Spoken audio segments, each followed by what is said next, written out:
Hello,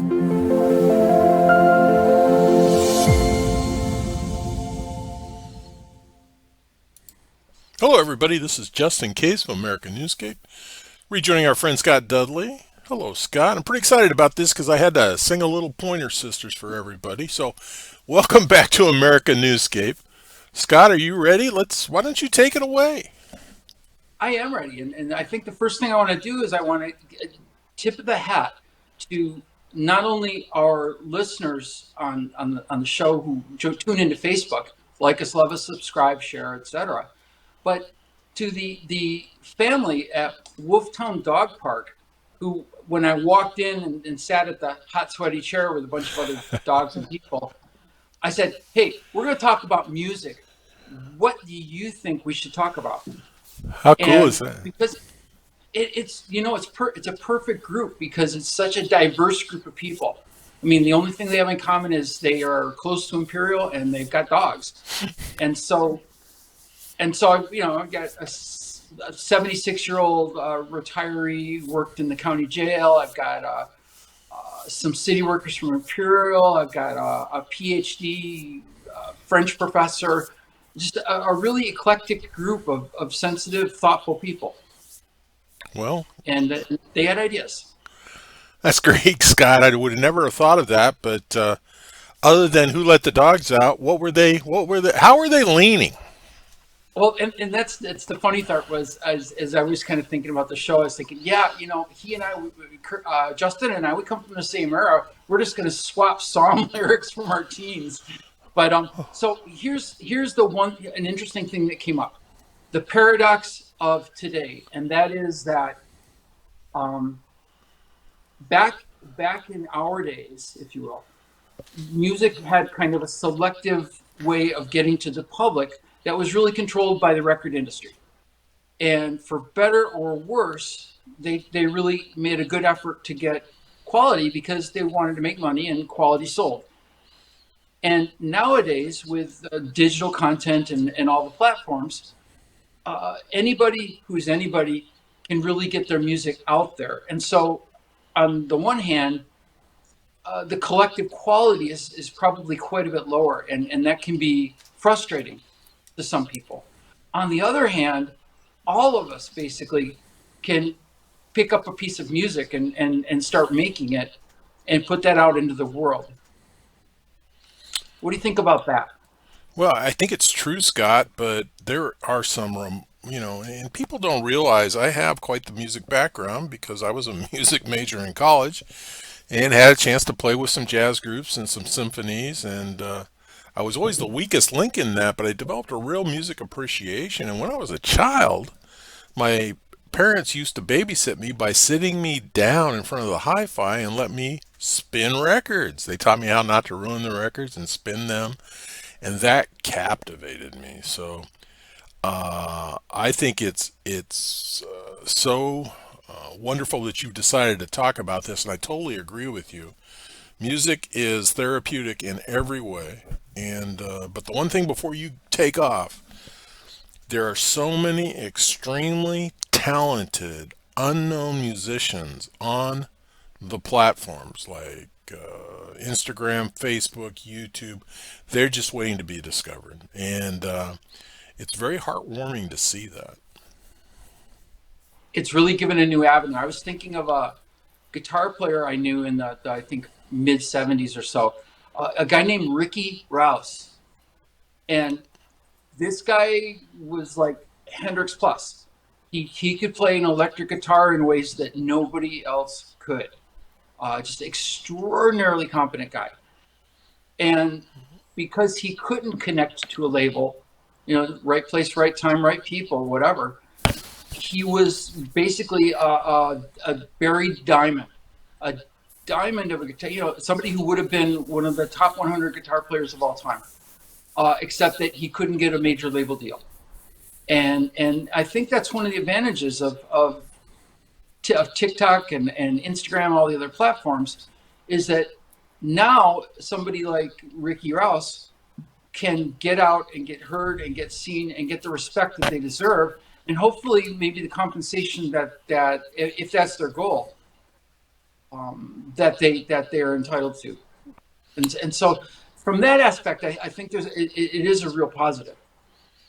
Well, it is because it does soothe us. I mean, if we listen to the right type of music, it does soothe us, and as we are maturing and evolving as children and as teenagers, that music that makes an impression on us is carried with us throughout our lifetimes. That was another thing that popped up in these discussions with the people I was talking to.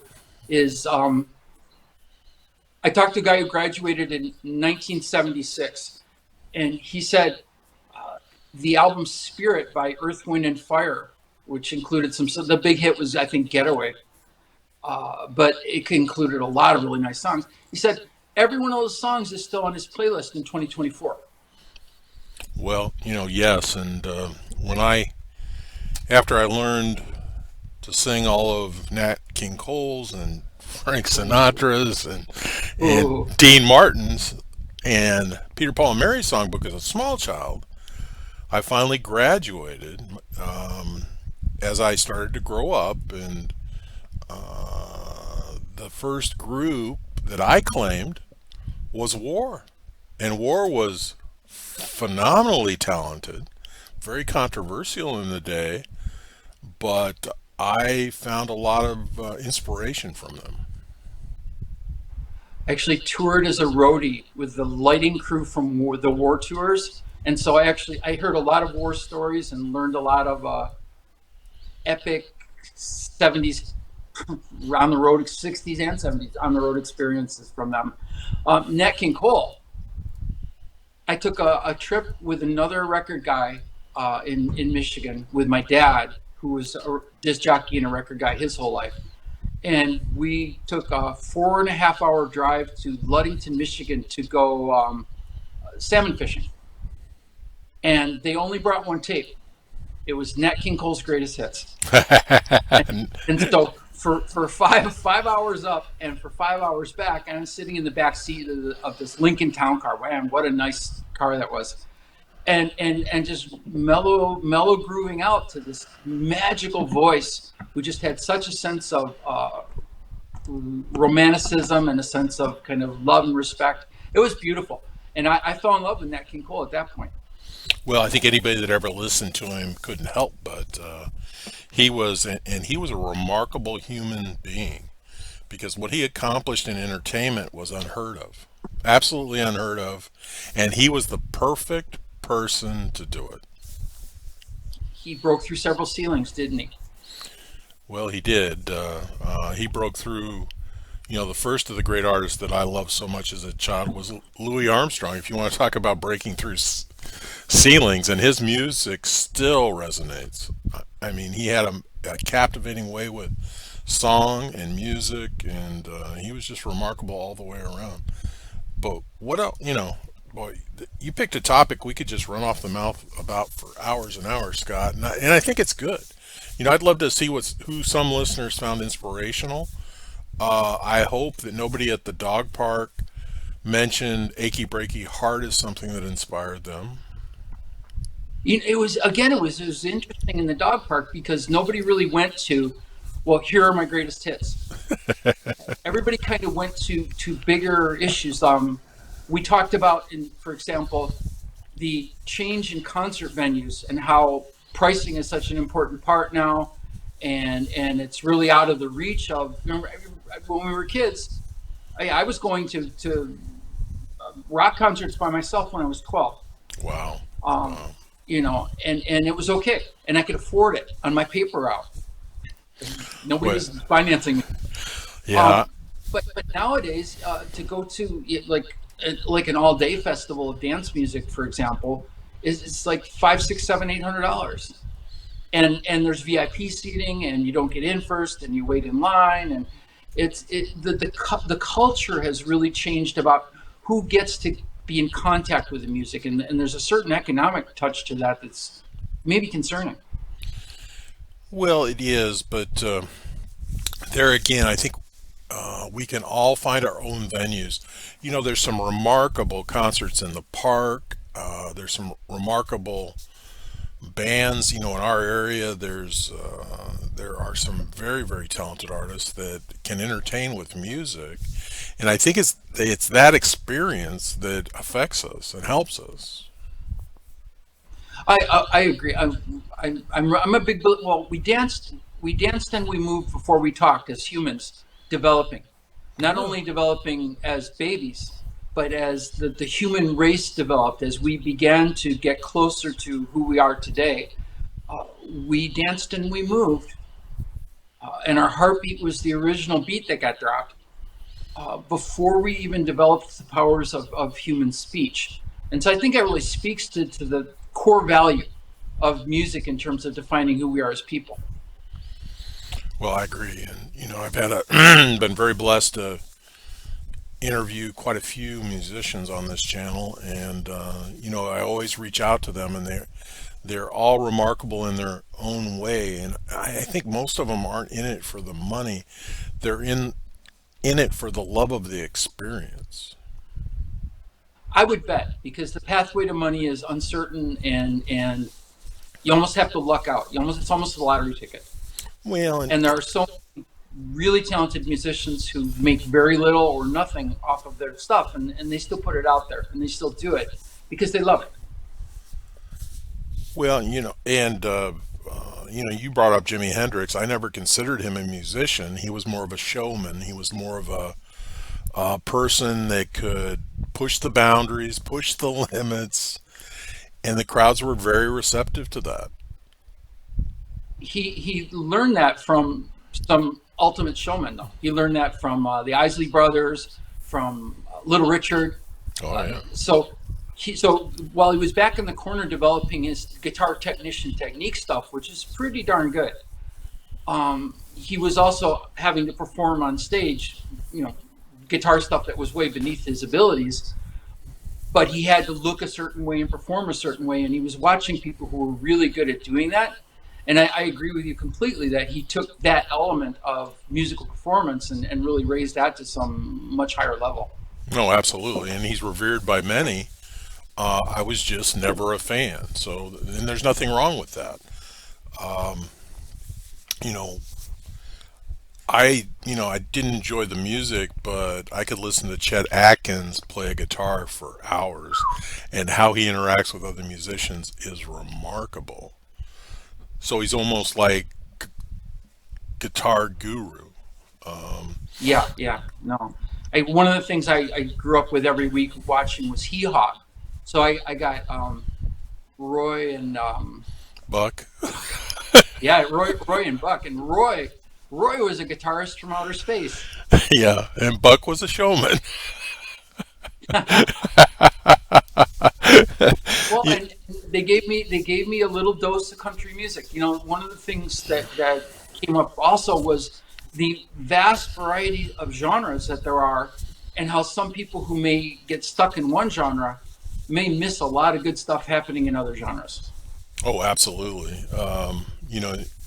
And it's amazing, having been blessed with, I won't call it perfect pitch, but being able to hear it and identify it. I've only really heard two singers that I considered had it, and people would be surprised. One of them was, of course, Elvis Presley with a huge range, and the other was Madonna. If you ever listen to Madonna, her pitch is perfect. I brought the house down one night in a bar performing like a virgin in karaoke. So How was your I pitch? I'm blessed with a really good vocal pitch, and I'm very, very reedy. So I never really learned how to project very well, and so I'm kind of somewhere in between there. They've got auto tune nowadays, right? We're all great singers. Well, I was always amazed by Frankie Lane. I'd almost like to put him in that category. But Man, no, what was great real, vocalist. what was really amazing was a bunch of the really grandparent league vocalists were doing a big performance, and it was kind of sad and it was kind of disappointing. And they saved Frankie till the last. And when Frankie got up to sing, it was as if he was 30 years old still, belting it out. I mean, I think he almost sold his soul somewhere to be able to keep that voice and to have such powerful Yeah, resonance. crazy good. Now I'm going to give my musical roots away, but I would say for me the top four would be Dionne Warwick, in no particular order. Dionne Warwick, Smokey Robinson, Marvin Gaye, ooh, and a tie from 1,000 people for fourth. Let's just go those three. Yeah, I'm disappointed you didn't put Ella Fitzgerald in there, but I'll forgive you, Scott. A little bit before my time, so not one of my crib musics, if you will. Okay. She was amazing, You know, though. having a dad who was a top 40 DJ, I got kind of routed in a certain direction. I slept with an AM radio under my pillow like from the time I was 3 years old. So did I, Scott, but I was generally listening to the Los Angeles Dodgers. Nice. Well, I did a little Detroit Tigers along the way too. Yeah, yeah. So, yeah, this is amazing. There's a couple. I've always put performance singers and bands in two categories. One is a show, and the other is art. And when I talk about the Rolling Stones, it's a show. It's just a big spectacle and a big show. It was kind of like Meatloaf. Meatloaf was a show. Was a definite show. You know, the thing I appreciate about the Stones, in retrospect, was they hit every genre. You know, they maybe were a little bit light on their jazzy side, but they did a disco album. They did Sticky Fingers was a country music album. It was beautiful. They did blues rock and roll, and then they did hard rock and roll. And I give them a lot of credit for having that versatility and making it fit within their talent sets because, as you suggest, they are performance oriented, not necessarily musical quality talent oriented. Well, yeah, but that performance quality developed a huge fan base, Oh, and they absolutely. and they still have it, and they've retained it.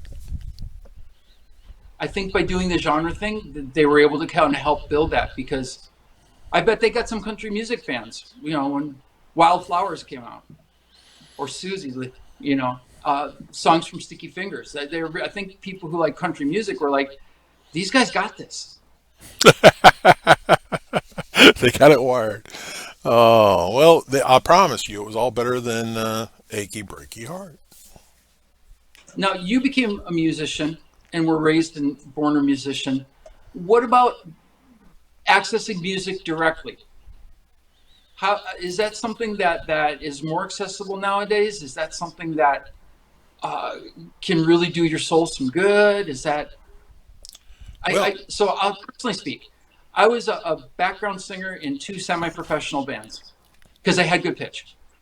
Um, and I've got 100 different instruments in the room behind me, but I never had the discipline to become a good musician. I liked to make noise and just kind of reflect on how interesting the noise was. well, it's funny. I think a lot of let's say musicians, people that find themselves in bands at a young age, they're just looking for an opportunity. Mine was unique. Some of them are drawn there. I did love music, but the reason I became a musician at my grade school is because if I had to go to band practice, I got out of social studies 3 days a week. Nice. So I went to the orientation, and my grades were good enough to qualify. And some of my friends did too, and they sent us home and said, come back and tell us what instrument you want to play. So I went home and talked to my parents, and of course there was only one instrument I wanted to play, and that was the trumpet. Probably because of Louis Armstrong, if I stopped to think about it. I wanted to play the trumpet. And went back, went into my orientation meeting, and by the time my name was called and asked by the teacher what I wanted to play, I said I would like to play the trumpet. And she said, no, we have enough trumpet players. I said, well, the drums? No, we have enough drums. And then she could see how disappointed I was. And she was a very nice lady. And this is her first direct lie to me. She said, the trombone is like the trumpet. And I said, really? And she assured me it was. So guess who played trombone through college and beyond? Trombone's a pretty fun instrument for people who master it. Well, there's a bigger story than that because I've met many businessmen. They'll say, "Oh, I was in the band in college," and I will stop and think about their personalities, and I'll say, "You were a trombone player, weren't you?" And they'll say, "Yes, I was. How can you tell?" I said, "Because you're a rebel, like I am. You're a nonconformist."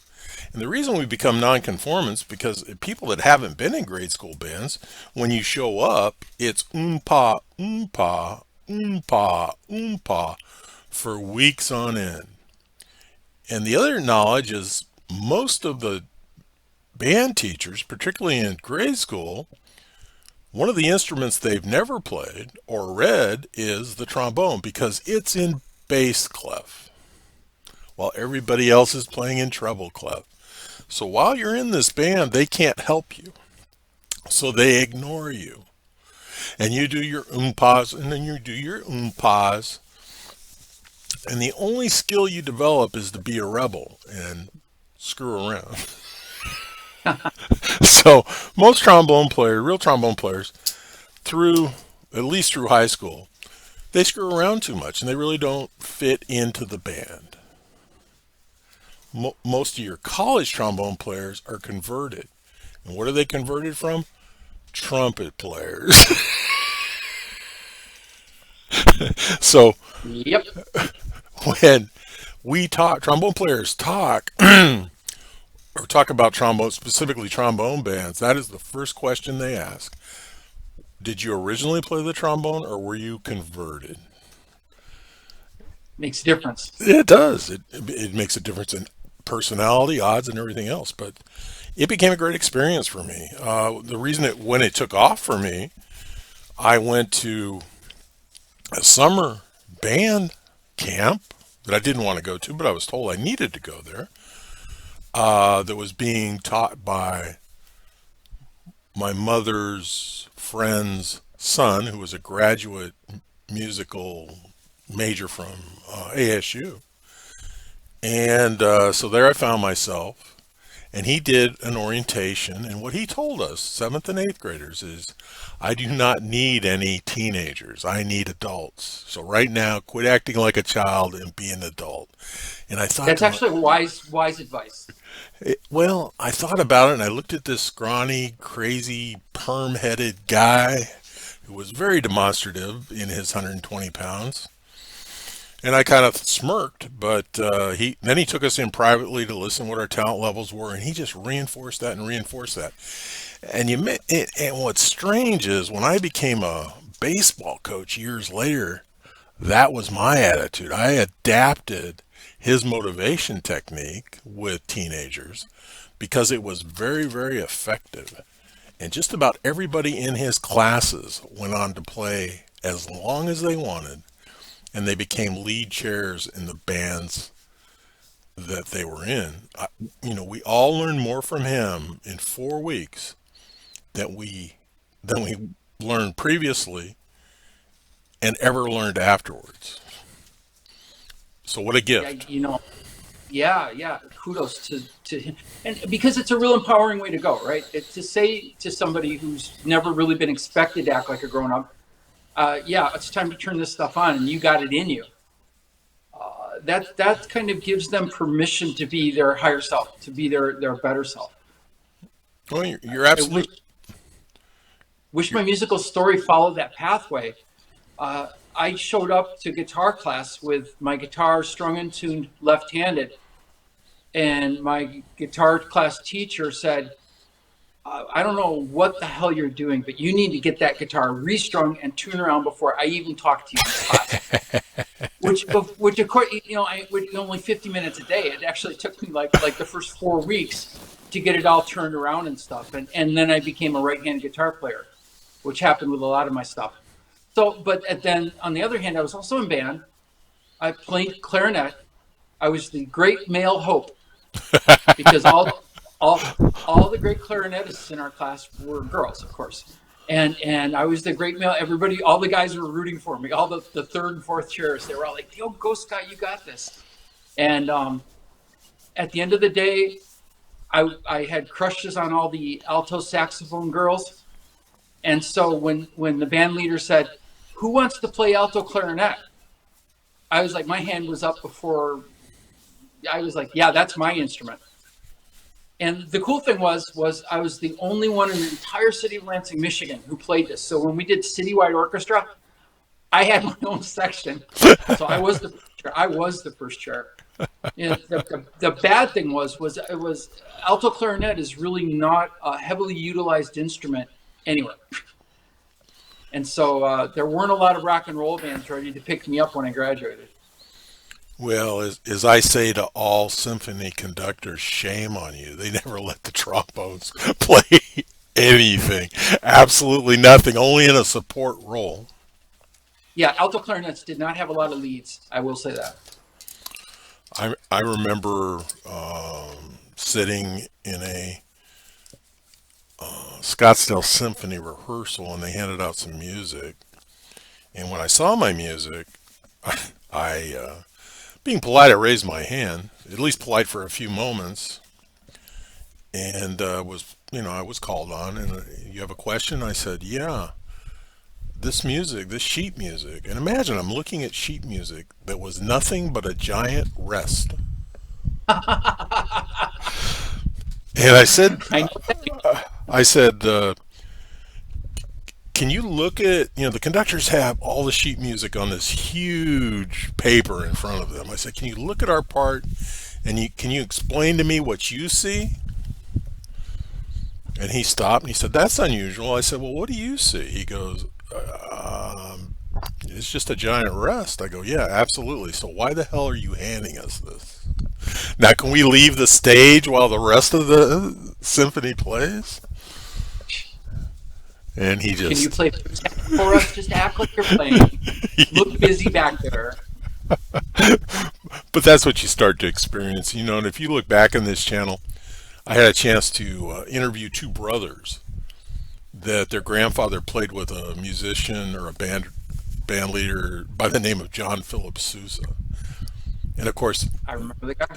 Yep. they both went on to be conductors of in Philadelphia, in New York, and these were serious, serious conductors at the end of the journey. And they were very gracious with me, and it was very interesting to listen to what they had to say. And I did them separately, and both of them off the camera or what we were recording said to me, I would have loved to had you in my symphony. And I just laughed. I said, no, you wouldn't.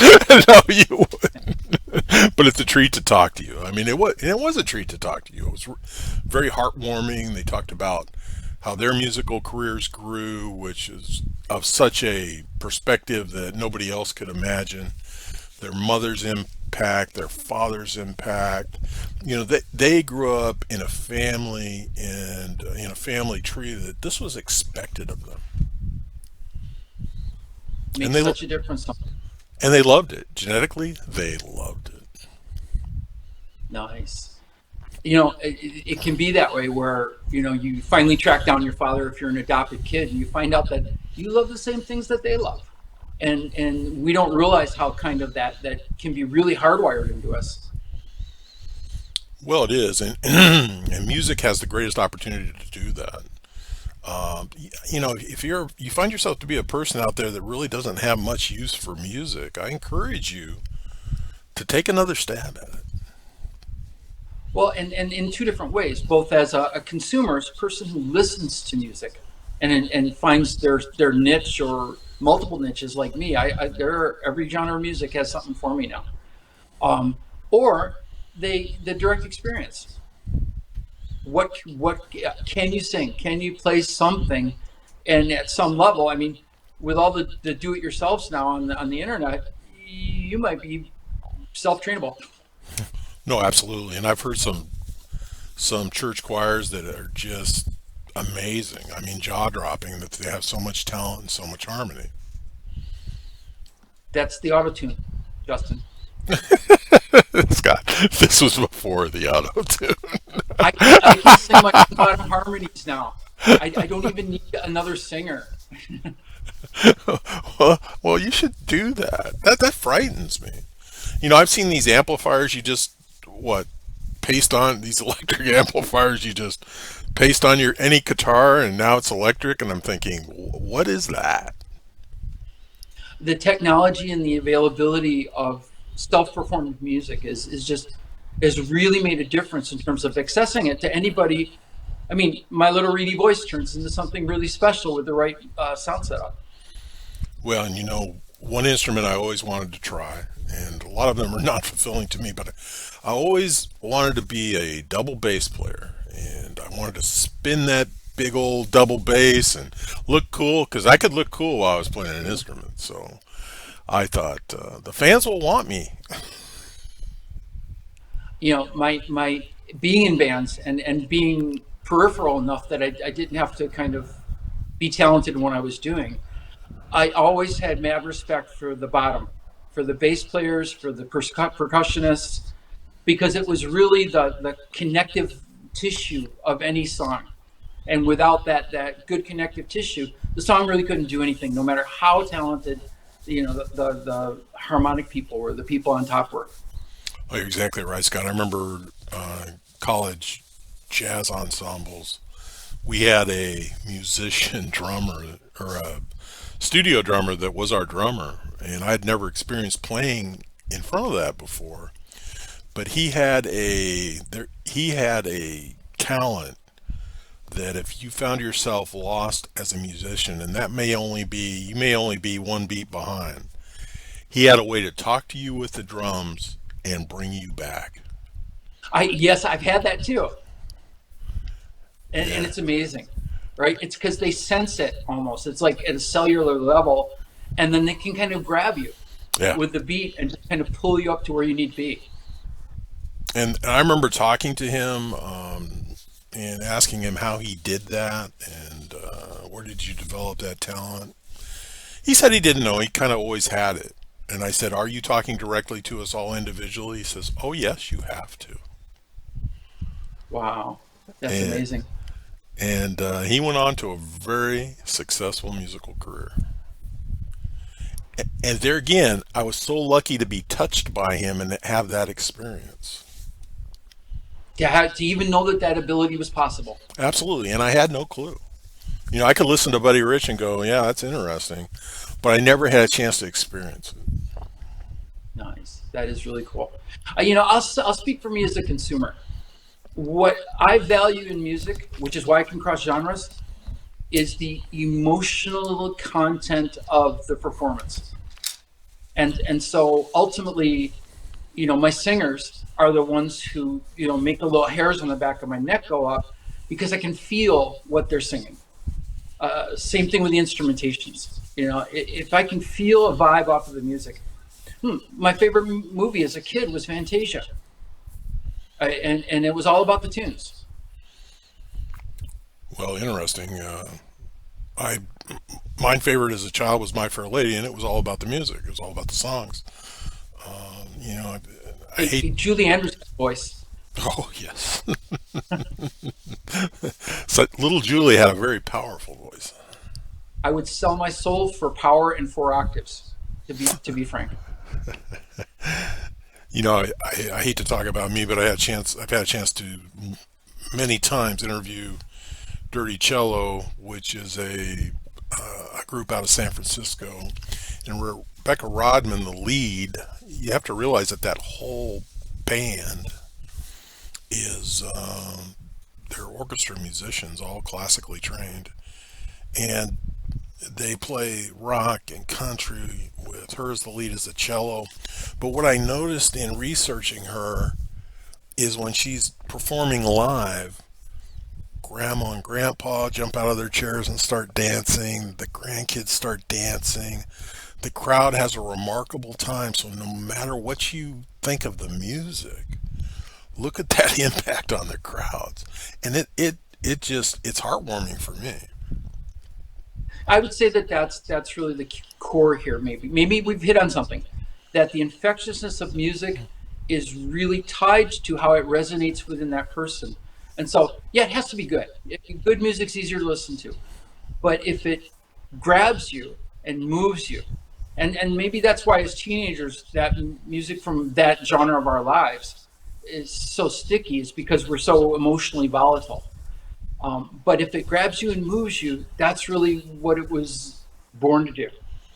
You know, for me, Scott, I can remember a song. I can remember where I first heard it, and how it affected me then, and I've carried that forward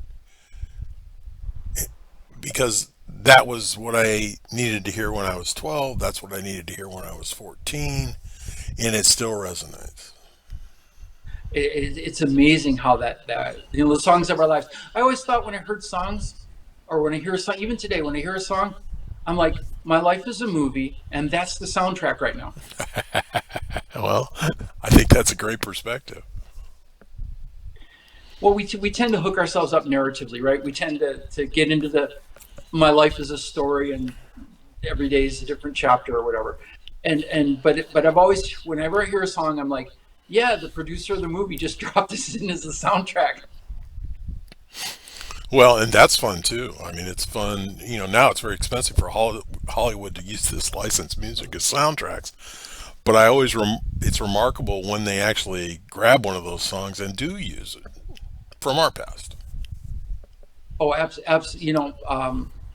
Guardians of the Galaxy turned out to be one of my favorite film, definitely my favorite Marvel film by far, because they used the soundtracks. It was the music that made that movie so attractive to me. Yeah, absolutely. Well, Scott, I hate to say this, but I think you and I could continue on this subject We're forever. hooked on a feeling. Yeah. I'm high on believing. Well, absolutely. You know, as War said, music is what I like to play. The Doobie Brothers said, what did the Doobie Brothers music? What did the Doobie Brothers say about music? Jesus is just all right with me. Well, they said many things, but yeah, yeah, absolutely. And they were performers, but remarkable, and they had great management.